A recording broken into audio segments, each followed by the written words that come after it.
Most people buy a protection plan and forget about it until something breaks.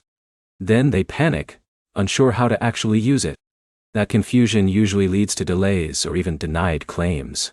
Here's the truth no one tells you. Using the Walmart protection plan in 2026 is simple, but only if you follow the right steps from the beginning.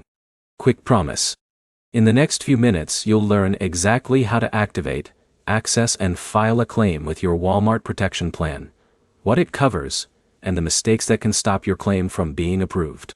Let's start with the basics. Walmart Protection Plan is an optional extended warranty service for eligible products like electronics, appliances, and home goods. It helps cover repairs or replacements after the manufacturer warranty ends. Now here's where it gets interesting. Most people think the plan automatically takes care of everything. It does not. You need to register your plan and know how to file a claim properly when something goes wrong. So step 1 is activation. After purchasing a product with a protection plan, you usually receive a confirmation email. That email contains your plan details. In many cases, the plan is already linked to your purchase, but you should still log in and confirm it. Step 2 is saving your receipt. This is important. Even though many plans are digital, proof of purchase is often required when you file a claim. Losing this information can slow down the process. But here's the problem most people run into. They wait until something breaks before trying to find their plan details. By then, they can't find their order number or login information, which delays everything. Step 3 is understanding coverage. Your plan typically covers mechanical or electrical failures after the manufacturer warranty ends. Some plans also include accidental damage depending on what you purchased. Step 4 is filing a claim. When your product stops working, you go online to the protection plan provider's website. You enter your plan details, describe the issue, and submit a claim request. Now here's a helpful example.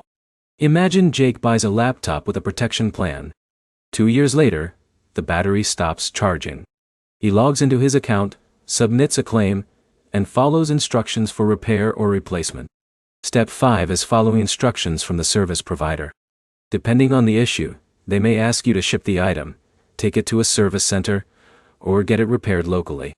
Always follow their exact process to avoid delays. Now here is an important tip most people miss. Response time depends on the provider, not just Walmart. Some claims are fast, while others may take several days to process. Also remember, not everything is covered. Damage from misuse, unauthorized repairs, or lost items is usually not included. Always check your plan details before assuming coverage. So to wrap it up, using the Walmart protection plan is a 5-step process.